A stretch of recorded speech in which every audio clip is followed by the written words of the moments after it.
No one is born poor. You are born human. Poverty is not lack of money. Poverty is lack of the requisite knowledge on how to create wealth. So you are not born rich or poor. You learned poverty. You can learn wealth. And wealth is a science. It's not a guesswork. You don't guess your way into wealth. You can stumble on cash, but you can't stumble on wealth. You can learn your way into wealth.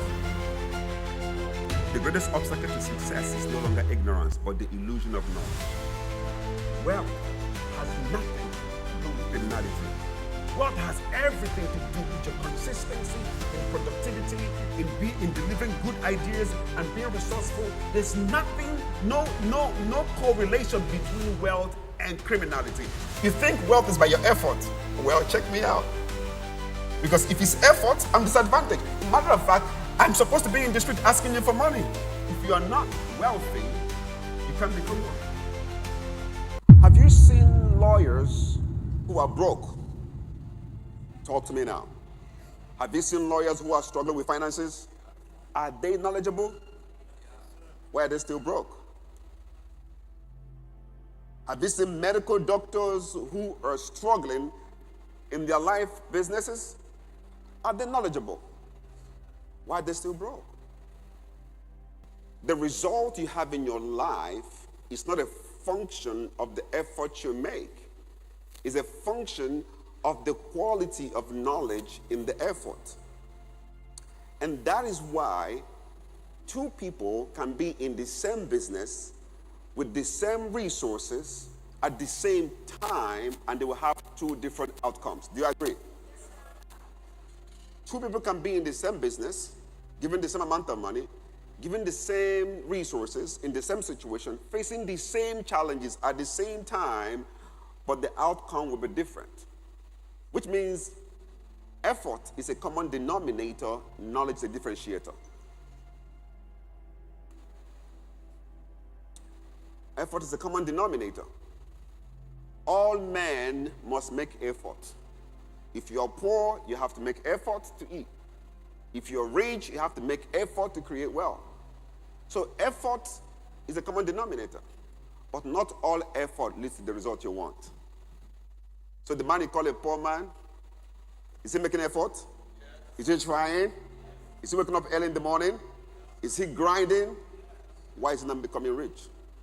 Because the effort is a neutral factor. The knowledge is the indicator of what happens in your life. So I'm going to put it this way. Life does not reward you according to your efforts. Life rewards you according to your definitions. So right now, the first statement was, life does not reward you according to your effort. Life rewards you according to your knowledge. That's general. But I'm taking it one notch up. Life does not reward you according to your knowledge. It rewards you according to your definition. That's the key word there. Because there are two levels of knowledge, two types of knowledge. There is what is called esoteric knowledge, which is a knowledge meant for those who think, and exoteric knowledge meant for those who don't think. Now, what that means is that there are levels to knowledge. So what is the meaning of the word ignorance? Write it down. Ignorance. The word ignorance does not mean lack of knowledge. The word ignorance means lack of requisite knowledge on a particular subject. Ignorance means lack of requisite, specific knowledge on a particular subject. So no one is a complete ignoramus, even the poor man. No one is a complete ignoramus. So the question is, the extent to which your life is rewarded is dependent on the quality of the type of knowledge you have. So, your life is rewarded based on the definition. Now, write this down. There are two types of definition. Please, I'll try to take some notes because I'm going to be asking so many questions in the class. If I ask you a question, you can't answer it, I'm going to ask you to stand up. If I ask you the second one and you cannot answer it, I'm going to ask you to come on the stage. If I ask the third one, you can't get it, I'm going to ask you to leave.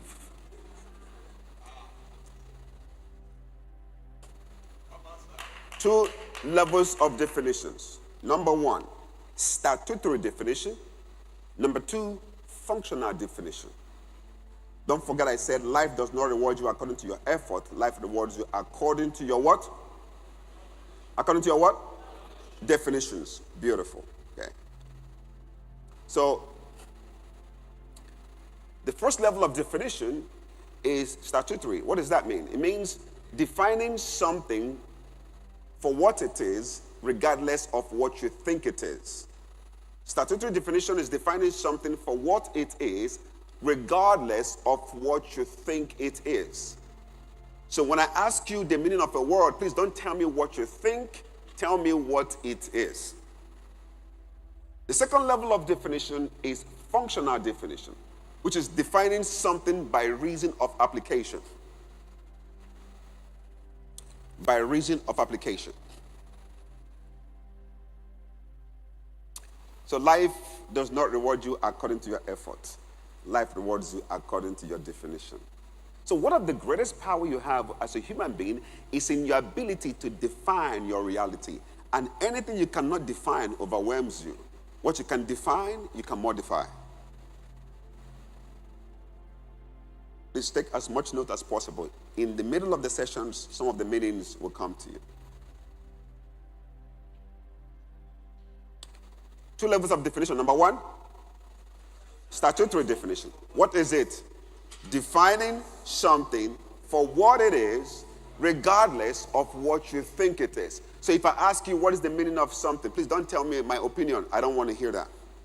I want you to tell me what that thing is statutorily, that if I take it to any part of the world, it means the same thing. But when I ask you for functional definition, you cannot tell me how that particular definition affects you in your unique situations. Remember, anything you cannot define overwhelms you.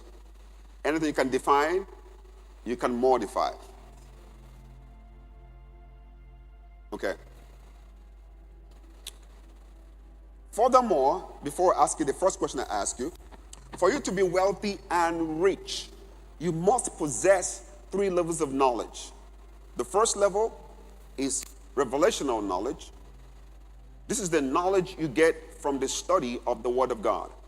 Revelational knowledge is the knowledge you get from your relationship with God. That's what revelational knowledge, the source of revelational knowledge is relationship with God or the study of the Word of God. And this knowledge is meant to give you vision and revelation. That's what it's for. The second level of knowledge is theoretical knowledge, which is the study of strategies, which is the study of what man has done before your time to be able to understand how to do it better. That's theoretical knowledge. It focuses on strategy. Revelational knowledge focuses on vision. Why theoretical knowledge focuses on strategy? And what is strategy? Please write this down. Strategy is finding out the most effective and efficient way to get results in the shortest possible time with least effort. Am I talking too fast or are you listening too slow? Let me tell you, some of us in this room today, most of us have not read a book in the last 15 years. I'm sure if you open our brains, you see cobwebs there. Because it is not what I said, it's the quality of your understanding. Because I can say the same word, you have different understanding. So, theoretical knowledge talks about strategy. And strategy is finding out the most effective and efficient way to achieve a result in the shortest possible time with least resources. Strategy is about getting result on time. Strategy is about getting results with less resources. I don't want you to be a rich man at the age of 90. I want you to buy your Ferrari at earlier age so you can have enough skin to enjoy the leather. Come on, talk to me. I don't want you to get results when you have no presence of mind to enjoy it. You see, if you're 50, if you're 25, if you're 50 years old, And you know what 50 years old people know, you're intelligent. If you're 25 and you know what 50 years old know, you're wise. Wisdom is knowing what is obvious when it is still a secret. So I want you to get results. Finish it. When you have the presence of life to enjoy the result. I don't want you to be a billionaire at the age of 98. That's what strategy is. Strategy is about getting results in the shortest possible time with least effort. Now, it might not mean anything to you, but if your leg was bad at the age of 1 year, 6 months, strategy will be important to you. No, you didn't get the story. I mean, when I was born, I had polio 1 year, 6 months after I was born. Physically, I was disadvantaged at the age of 1 year, 6 months. Now, growing up, 90% of the time, people are always helping me. And it made me become indebted without asking for anything. You know, when you have physical challenges, if I was going to go out to that door right now, when I get there, the chances are I'm going to need someone to help me. And law of life, one of the 8 laws of wealth says the laws of exchange, right? Laws of exchange means that value will always come back to the source of value. So if someone helped me at the door, even when I didn't ask for it, I'm indebted already. So I see people giving me help, and I become indebted without remembering that I asked for something. Because situations of life have put me in a place where I have to need help. And I remember one of the days, I have a meeting with my friends. And I was meeting, and I wanted to contribute. They asked me to shut up. I said, why? He said, because I help you all the time. I'm like, really? So I found out that I had to pay for that particular situation, even though I wasn't asking for it, because somehow life had put me in a position where someone has to help me physically. You know what I decided to do? If I come for a meeting like this, I will have a lot of good things, apple, orange in my pocket, and I ask you, are you thirsty? You say, yes, I'll give you an orange right now. When we get to the door, you pay me back. So we are squared. So life has put on me a situation that strategy is my second nature. So what does that mean to you? The third level of knowledge is experiential knowledge. Experiential knowledge. This level of knowledge is experiential knowledge. This is the knowledge you get from practice and mentorship. And guess what? Mentorship is the best way to get competence. And I'll tell you why. A mentor does not take away the process, he simply shows you the right steps. A mentor accelerates your result while reducing your mistakes. What took me 10 years to do can take you 5 years if you follow my steps. The reason why it took me 10 years is I had to make all the mistakes. And that's why I told you, a mentor will not take away the process because the process sustains your capacity to sustain the success. He simply shows you what? The right steps. And time will not permit me, but we're going to learn the 6 levels of expertise. There's so many dreams here. Some of you have so many big ideas, big dreams, but you sabotage those ideas with lack of competence. I have seen people who mess up good companies. Good ideas, good strategy, bad implementation. So expertise level is very critical to becoming more successful in your venture. So let's take it again. 3 levels of knowledge. Number 1, revelational knowledge. Where'd you get that from? From the study of the Word of God, or from relationship with God. What you're supposed to get from that is called what? Vision. But vision can be frustrating without strategy. I have seen people who have great ideas. God spoke to me. God told me that. God told me this. But at the point of strategy, they don't know what to do. And what is strategy? Finding the most effective and efficient way to get results in the shortest possible time with least effort. So strategy is give him an orange. By the time we get the door, he opens the door for me. But if I don't do that here, I'll have to beg there. Does it make sense? Okay. That's theoretical knowledge. What's the last one? Experiential knowledge. What is that? That's the knowledge you get from practicing over and over. But it's better through mentorship because a mentor will tell you the right steps. You avoid all the unnecessary stuff.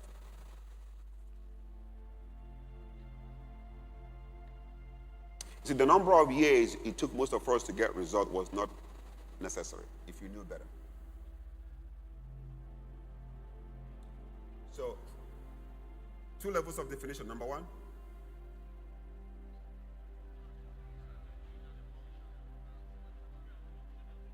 Statutory definition and functional definition. What is statutory definition? Defining something for what it is, regardless of what you think it is. Second one. Defining something by reason of application and use. Please clap for yourself, ladies and gentlemen. Okay, it's nice. So let's now start. Can we start the class now? Good. How many of you would do whatever it takes to be wealthy? Whatever.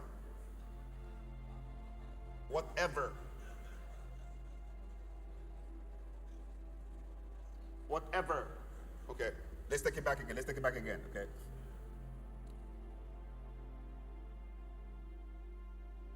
If you are wealthy, stand up. If you're wealthy,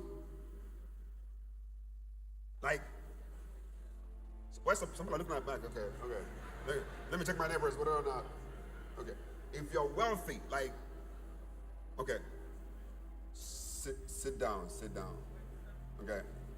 You did not stand up.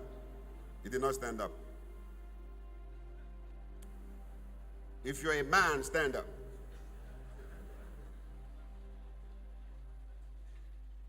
Okay.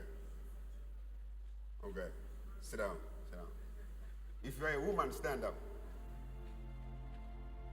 Okay. Then sit down. Write this down. You can never become what you are not.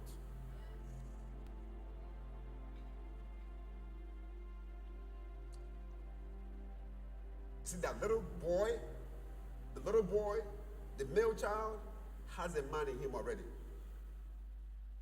He has to grow up into the man that he already is. Which means a little puppy has a dog in him, but he can never become a lion. So, if you are not wealthy, you can become one.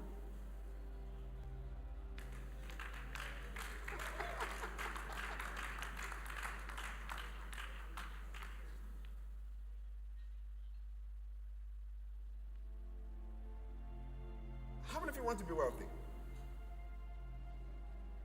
You're raising your hand because you are not. See? How many of you want to become men? How many of you want to become women? How many of you want to become wealthy?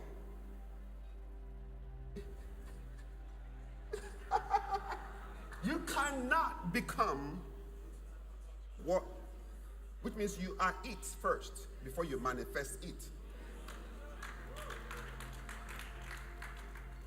But in your psychology, you don't know you are. You think it's by external activity that you become what you're not internally. Now write this down. Wealth is God's concept. It's not man's concept. Wealth, if you go to Deuteronomy 8:18, he will tell you, thou shalt remember the Lord thy God, for it is he that give you the power, which means before you were physically on earth, the idea of you was born out of the concept of wealth. Inside of your genetic code is encoded the divine capacity to create. That capacity is called wealth. And if you check the word, okay, let me come back. How many of you would do whatever underline, slanted, showing red like blood, to be wealthy? Okay, if you will not do whatever it takes to be wealthy, raise your hand. If you will not do it. Because you will not do whatever it takes.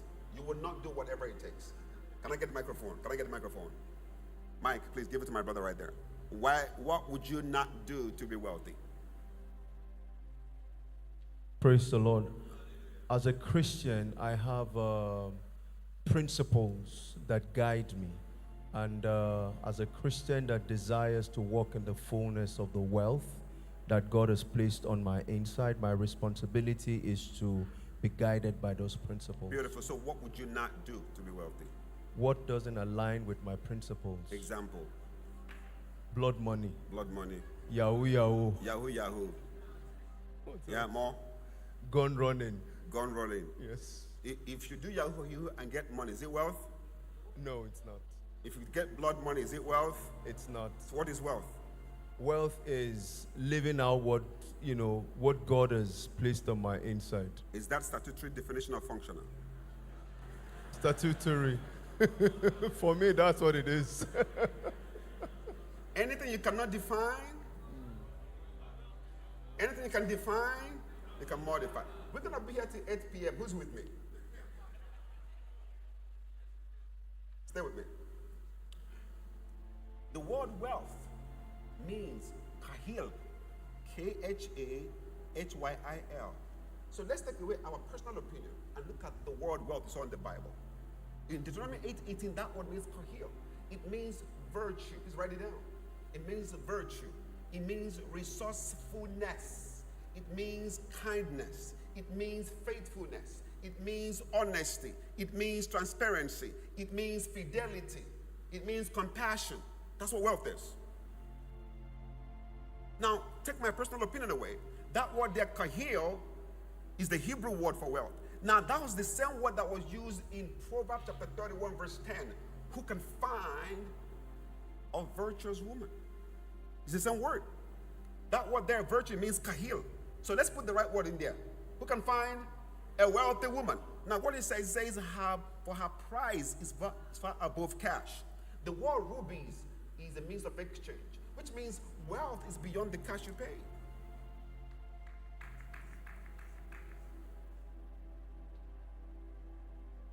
Now, wealth will not demand you to do Yahoo. Is it correct? So, part of the reason why people are not succeeding is that the ideological framework for what they believe in is wrong. So why would you, how many of you would do whatever it takes to go to heaven? Raise your hand. Whatever it takes. Whatever it takes to go to heaven. Whatever it takes. Why? Heaven would not demand you to do what to disqualify you. Why did you put Yahoo blood money into wealth when it has nothing to do with that? Because our concept of wealth is already perverted. How many of you do whatever it takes to be wealthy? See, when I change your ideology, I change your behavior. Let's clap for that.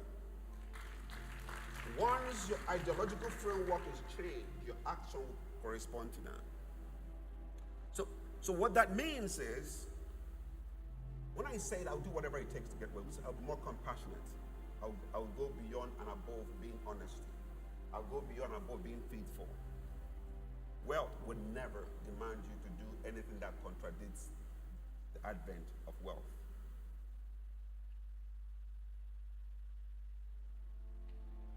Now, the challenge is our definition is our greatest undoing. I was teaching in Babcock University Sunday. I'm 52 this year. I was 35. I was teaching in Babcock University. In that program, I was teaching the anatomy of knowledge to the undergrads. The anatomy of knowledge. That's about 16 years ago. As I was doing that training with those young people in the university, one of the speakers was a permanent secretary of Lagos State who was beside me. She was in her 60s, about 60 or 65. As I was teaching these young people, this woman said, Mr. Ugo, this is so crazy, this is amazing, that I shouldn't be teaching these young people, I should be teaching people like her. I said, well, the tendency for them to listen to me is higher. Your mind is already formed. So dealing with you is dealing with an already made, blocked mindset that the tendency of you changing your mind is going to be quite difficult. She said, I'm going to invite you to our program. I have this program where I have about 45 PhD holders, and I want you to come and teach us on this concept of wealth. So I said, okay. So she invited me. I came in. When I walked into the hall, there were about 45 of them, 65 and above, all of them PhD holders. I walked into the hall. I'm 35, young, fresh. We're still fresh though, right?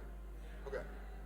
I walked into the hall and I said, ladies and gentlemen, if you are an old man or old woman, I want you to get on your feet. Guess what they did? They all stood up with pride. They stood up struggling with their chest. Stood up like that. And I said, the next thing I said was not nice. I said, well, I do not speak with old people. If you're an old person, I want you to get out of the hall right now. How do you think they felt? They felt right. They said, who brought this little brat to come and talk to us anyhow? I said, I'm sorry. I know you guys are angry at me, but before you throw me away, can we check the meaning of the word old?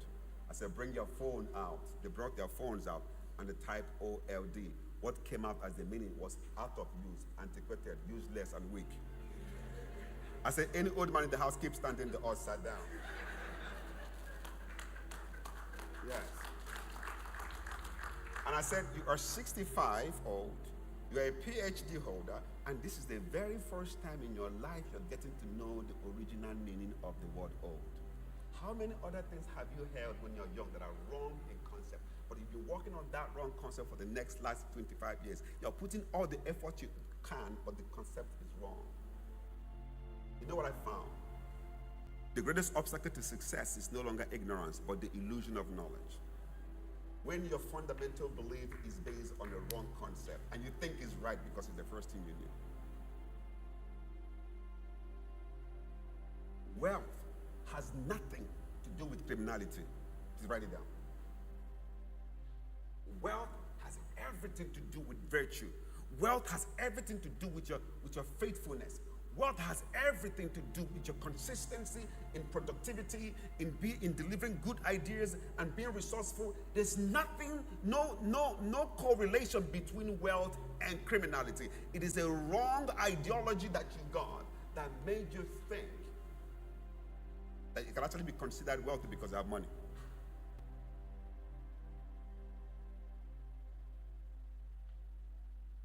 Ideological framework. Why am I starting this way? Because everything I'm going to teach you doesn't matter if your ideology is wrong. If you have the wrong philosophy, it doesn't matter what I teach you because you use your wrong philosophy to consider what I'm saying. So first of all, we fix the ideology before we fix the strategy. Are you with me?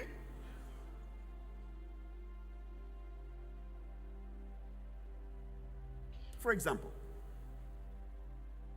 how many of you know that knowledge is overrated? What did I say? Learning is superior to knowledge. What did I say?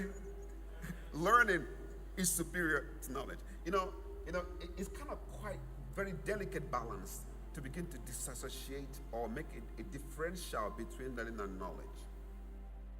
Do you know people have knowledge, right, based on what they have done?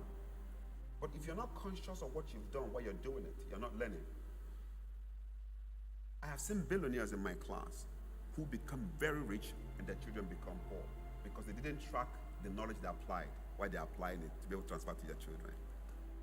I have seen billionaires, I can tell you for free, who are crying, I don't know what my children are doing, but they went out there, did all the right things, but they don't know what the right things were while they were doing it. So when I ask you, how did you become wealthy? They say, by the grace of God. No, you lie.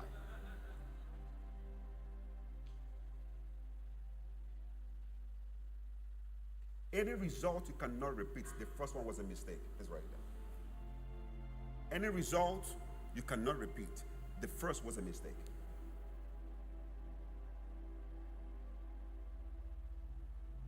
In fact, any outcome you have, whose process you did not observe is an illusion. Why are you running a business and the business is not thriving? It's a science. Well, you made 100 million 2 years ago, and in 2025 you're struggling. So what did you do right? You don't know.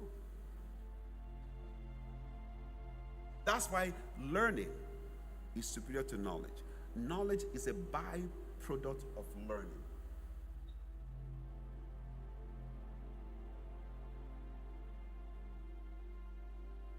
Learning is much more of the conscious observation of doing while the action is still ongoing, to be able to track down what is working and why it is working, so that after you've got the result, it can document what worked and be able to repeat next time.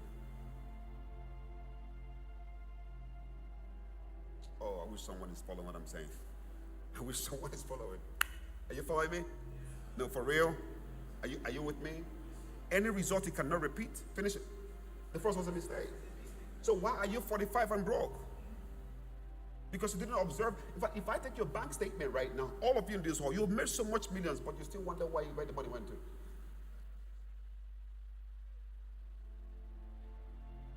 You know why it's difficult for people to learn? Because it shows you how stupid you were at the last minute and makes you wise at the next minute.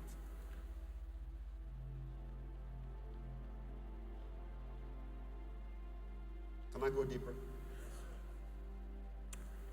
2 levels of definition. Number 1, statutory definition. Number 2, functional definition. What is statutory definition? Defining something for what it is, regardless of what you think it is. So your opinion doesn't matter. What's functional? Defining something by reason of application. Okay? The ladies, raise your hand. Ladies, raise your hand. Ladies. It's men's. Yeah, you guys all say yes. What is this, ladies? Say it louder. What is this? The man, what is this? Huh. What is this? Crutches. Good. Anybody from Yoruba here? What is this? Oh, good. Igbo. Any Igbo person here? What is this? Crutches, right? Yes. If I take this into China, what would they call it? Crutches. Any Hausa person here? Hausa. Yes, what is this? Crutches. See? Universal, which means it's not gender sensitive. It does not have any religious bias. No political affiliation. What is this? Crutches. See? Pastor, come, please. Okay. Pastor, come, watch this. Come over. If I take this and break Pastor's head, what would you call it? What would you call it? You call it a weapon. See? Watch this. What is this originally meant to do? Walking state. What is it originally called? What is it meant for? Now, and I use it to break Pastor's head. What would you call it? What if the very first time you saw this item, and it was the first time you saw it, it was being used to beat someone? What would you call it statutorily? What is it meant for actually? Which means you can meet a good concept in a bad context.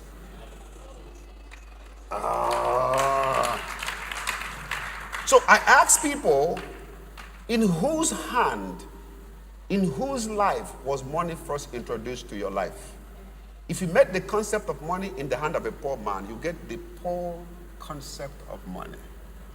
Most of us were born in poor families. Our first contact with money was a man struggling with his life. So we now think that making money is the hardest thing to do. Then you want to clap right there. Thank you, Pastor. Does it make sense? So there's a conceptual dysfunction of our belief that's affecting our effort.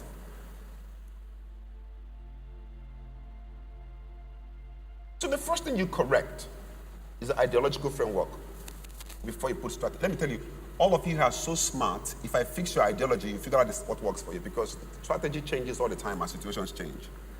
But ideology determines the outcome. Okay? Have you heard this statement?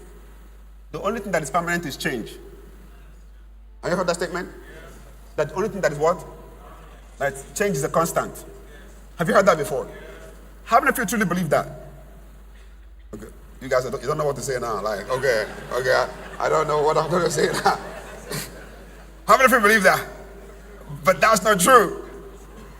Values don't change. Honesty 400,000 years ago is still honesty today. There's no honesty of 2025. Come on, talk to me right now.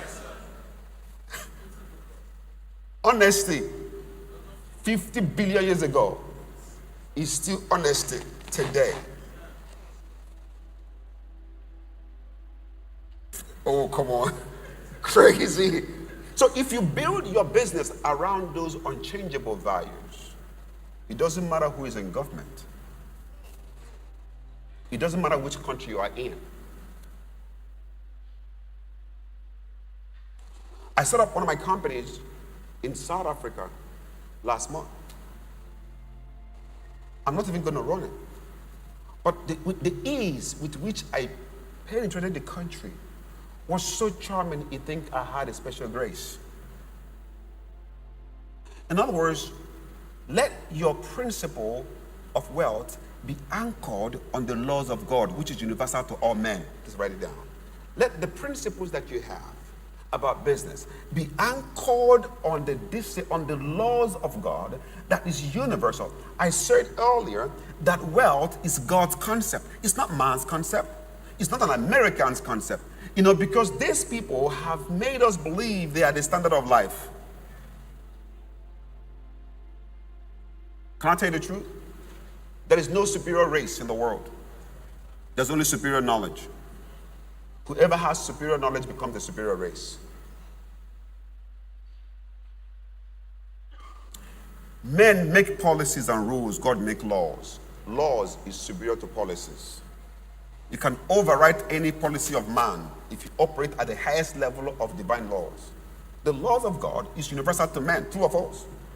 What are those laws? You don't know it. You think wealth is by your effort. Well, check me out. Because if it's effort, I'm disadvantaged. As a matter of fact, I'm supposed to be in the street asking you for money.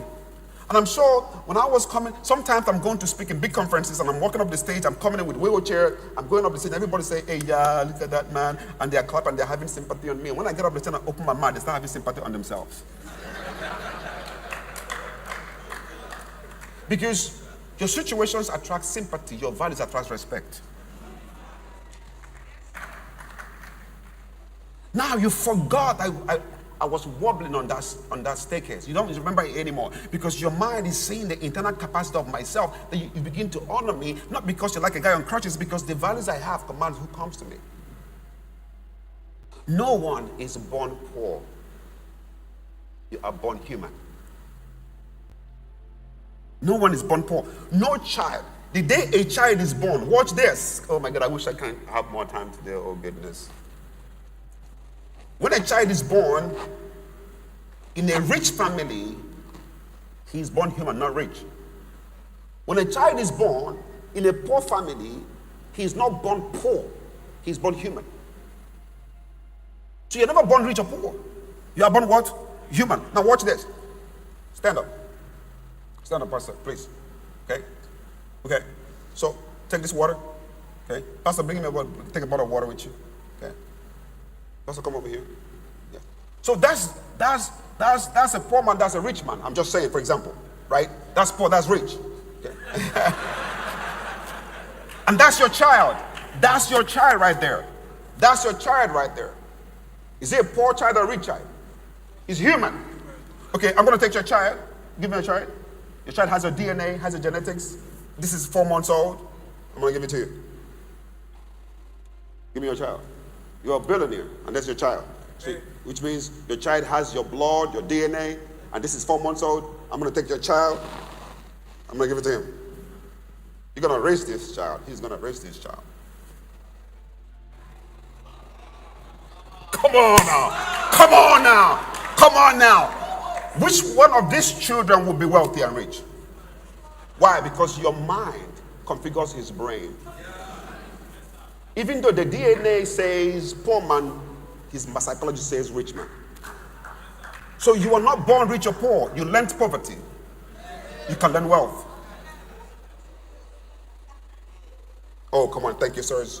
Thank you, sirs. It's crazy. You are not born poor or rich. You are not born poor or rich. You are born what? You are born human. You learned everything you have today. You learned it. And the reason why I can teach you is because you have the capacity to learn. If you put a dog and cat and lion in front of me, I can teach them. The capacity to understand me, they don't have it.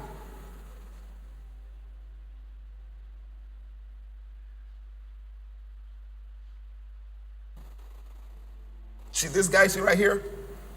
I built him.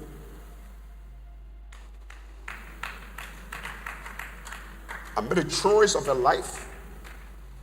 I choose a course of action. I stayed consistent in that course of action. Boom, the guy you see right here. Poor men look for cash, rich men look for knowledge. The last time I checked, those who look for cash don't have it.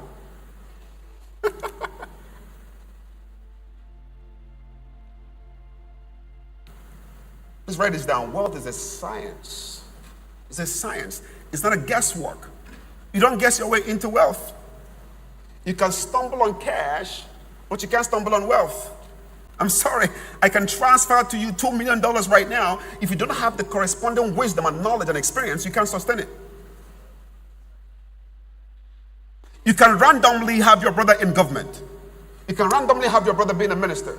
And boom, they give you all the big contracts without the corresponding wisdom on how to build value to correspond it. You're going to be broke at the same time.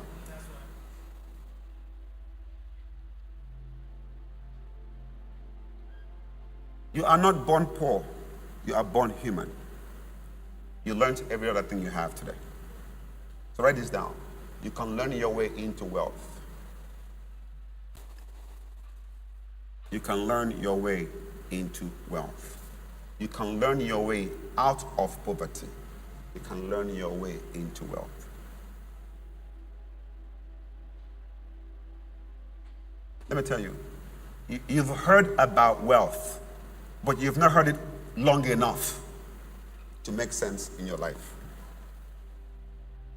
You have attended seminars where they talked about it, and you went back to people who are poor like you. So whatever you learned in seminar was erased by the people around you. Let me ask a question. After this program today, who are you going back to?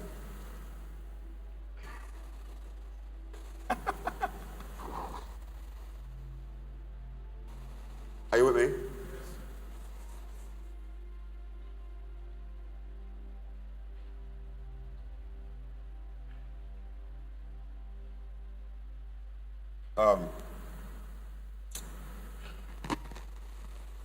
Write this down. Until what you know becomes what you do, you don't know anything. Until what you know becomes what you do, you don't know anything. The evidence of learning is an improved outcome. The evidence that you've learned something is that your outcome have changed.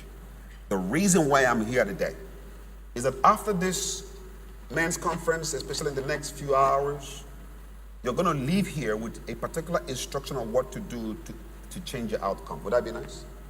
Would that be a nice thing? I'm guaranteeing you that.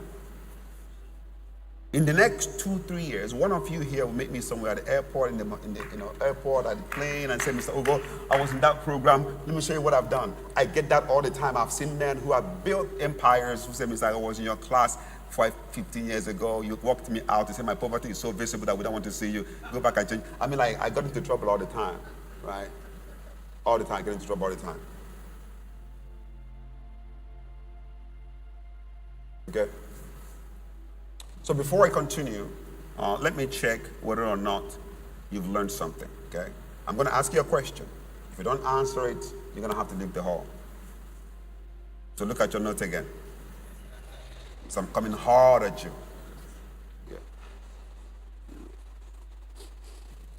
Now, yeah. There are 2 categories of people in the hall today. How many categories? The first category are those that are hearing me, and the second category are those that are listening to me. Please write it down. 2 categories. Those that are hearing me and those that are listening to me. You're going to find out now. I'm going to show you what to do. Now the question is, what is the difference between hearing and listening? That goes back to definition again. See now, right? Now write this down. Hearing is your bodily ability to observe sound, while listening is your mental capacity to record what you heard. Hearing is your bodily ability to observe sound, while listening is your mental capacity to record what you heard. You hear with your ears, but you listen with your mind.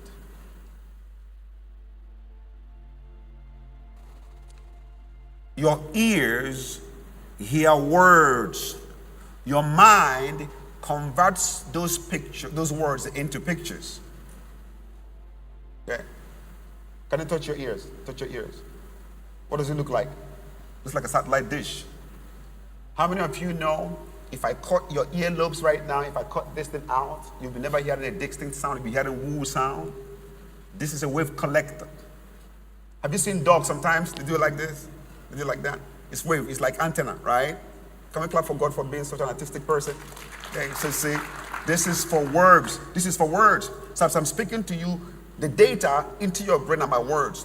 What your brain does is to convert those words into pictures until the words you hear becomes pictures. You can never practice it.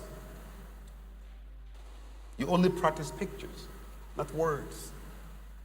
Follow me now. You know why I'm so slow? I'm very quiet. I'm very calm. Is because the impact is what I'm concerned about, not an impression. You can be impressed by me without impact. I don't care about that. Okay.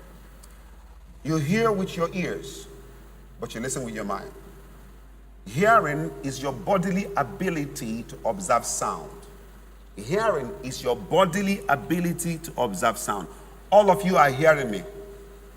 While listening is your mental capacity to record what you hear. The key word is recording to remember. Say it again. Recording to remember. But you don't have to remember the words I said. You remember the picture your mind created. So that's why it takes a lot of mindfulness to learn. Because as I'm talking right now, those who are good to learning, they're always taking notes. In fact, if I see a lot of CEOs who are doing very well, when they're making notes, they're drawing pictures and graphs.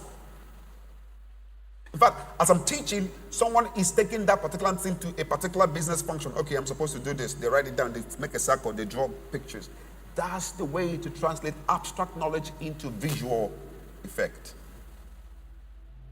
The extent to which your mind can create pictures about what I'm saying determines how much of that I can go with you. And that's why I'm very ruthless in making sure people pay attention, because your results validate my wisdom. Come on now. Come on now.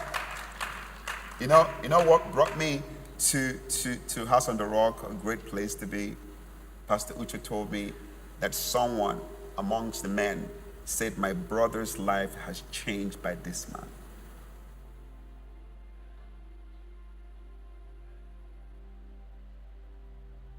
It is better that men hear about you before they hear from you.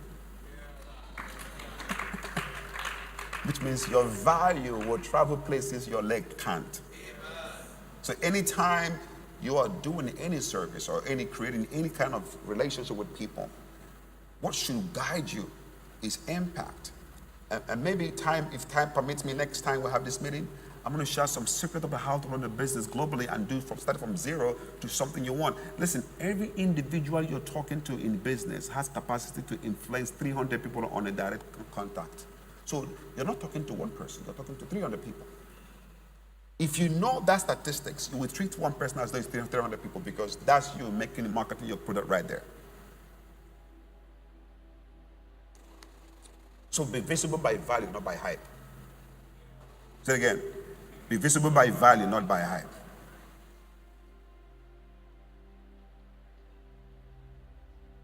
Are we good? Are we good? So in this first session, I'm attacking ideology first. Okay. When we get into the second session, then we'll go into some details of what to do. So in Proverbs chapter 13, verse 18 is shocking. The word of God is powerful. It's a foundation for wealth. And I'm not telling it to you as a religious person.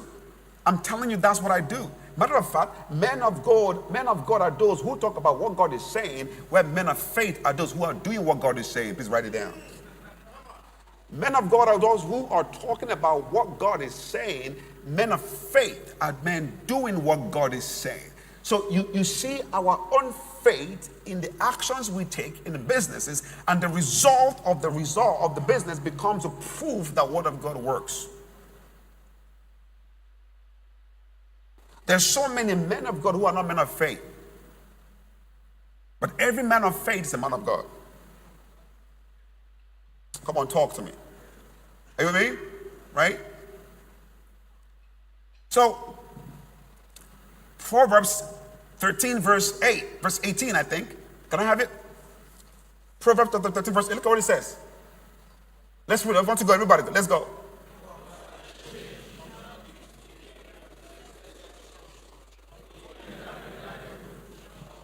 See, poverty is lack of following instruction. It's not lack of money. Poverty, please write it for the first time in your life. Let me tell you, for the first time in your life, I'm telling you, poverty is not lack of money. Write it on your note. Poverty is lack of the requisite knowledge.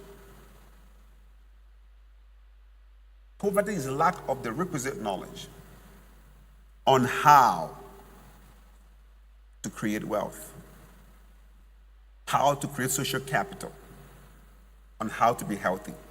Please write it down. That's 3 dimensions of poverty: health, social, and wealth. Poverty is lack of the requisite knowledge on how to create wealth, on how to create social capital, on how to be healthy. Lack of knowledge of how to do creates. So lack of money is a symptom of poverty. When you don't have money, it means you don't know how to create wealth. That's what it means. It doesn't mean you're a poor person. It just means you don't know how. Does it make sense? Is it relatable? Right? It is not that you are poor, it's that you are poor in the insufficiency in a particular set of instruction. That's what it means. Which means if you're sitting right here to give me a man that is broke, zero balance his account, and give it to me for 12 months, I'll return back to your multi-millionaire on one condition, that he's teachable. There's nothing wrong with you.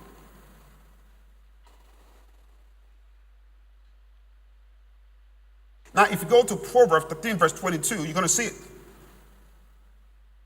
Proverbs 13, verse 22, you're going to see it. What it says here. It says, much food is in the fallow ground of the poor. Let's read it again. Much food is where? In the fallow ground of the poor. Before you finish the statement, where is the food? How much ground? How much food? On whose ground? So why would you call a man poor whose ground has much food? This man has a land, there's much food there, and he still call him poor. This is the next sentence. Said, for lack of judgment, decisions, for lack of wisdom, the land lays waste. So the man you call a poor man is an untrained, wealthy man.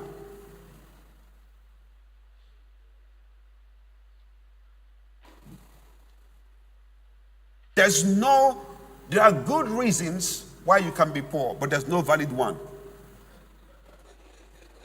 Good reasons means you're born in a poor family, I understand. Good reasons that you had polio 1 year, 6 months, I understand. Good reasons that you're born in Nigeria, I understand, but none of them is valid. But I can show you people in the same situation who have become more successful.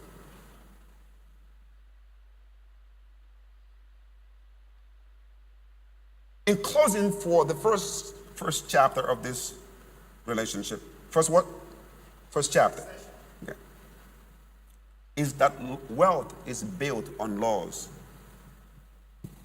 Wealth is built on laws. So for the first time, let me help you not to work too hard anymore. The Bible says, do not overwork to be rich. That's what the Bible says. See, this hard work is already killing people. Some people are dying because of this hard work. Let me tell you, you have worked hard enough, but you have not learned deep enough. So your hard work satisfied, good, 100%. Knowledge part, 0.5. Now let's change the game. For the first time in your life, I'm going to lay the record straight. And if you do 10% of what I'm going to teach you, I guarantee you, even in 2025, you can have a good result. Look at what it says in Joshua 1:8. It said, this book of law shall not depart from your mouth. You shall do what? Meditate in it on Sunday. Huh? No, you shall meditate in it on this Wednesday mid-service. When? Now, and that you may do, observe to do. No, not read to do. Observe the practice of the principle you read. There's so many principles you've read and you have not observed its practice. Observe to do. When you observe the happenings of something, you become a witness. When you read about something, you're not a witness. A witness is a person that saw the event happen. There are so many principles you've read, you have not observed the practice. So, I know all this. Why am I broke? Because there's something is missing. Observation. Observe to do the part you like. Observe to do all that is written. What is the condition? For then. So it means the condition for wealth is based on the practice of the law. Let's read again. This book of law shall not depart from your mouth. You shall meditate in it day and night, and then observe to do the part you like, all that is written. Read again. For then, condition, for then you will make your way prosperous and have good success. So there's a condition for wealth. Please write it down. So God is not going to give it to you because you're born as a child of God. You got to learn how to become wealthy. You're not interested in that.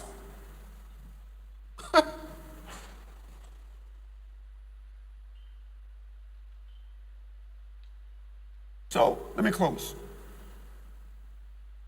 Laws guarantees wealth. The laws of God guarantees wealth. And that's why I told you, any result you cannot sustain, the first one was a mistake. The laws. How many of you think David in the Bible was a wealthy man?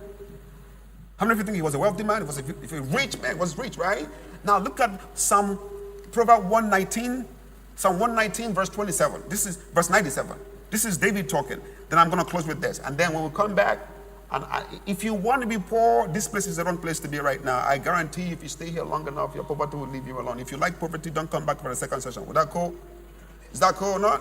Yeah, if you love poverty, if you're so good that you don't want to do more. Matter of fact, how many of you believe you can do better than what you do right now? No, for real. Like, how many of you believe that you can do better than... Okay, let me assume you are a billionaire, you have $10 billion in your account. How many of you still you can do better? Okay? Because man is a continuous project, right? Now, it says in Psalm 119, verse 97, look at what it says. Let's read it. Want to go? That's David talking. Oh, how I love your laws. It is my meditation all the time. Who said that? Which law? Joshua 1:8. Now, verse 98, look what it said. 98 says, this is so crazy. It says, your thoughts, your commandment, make me wiser than my enemies, for they are with me forever. The laws. Now, let me show you where this guy is so arrogant that he makes the enemy begin to want to fight him. Verse 99 says, I have more understanding than all my teachers because of your laws. So if you're 25 and you know the laws of God and somebody is 60 and he doesn't know it, finish the statement. You're wiser. Listen, thank you for your time.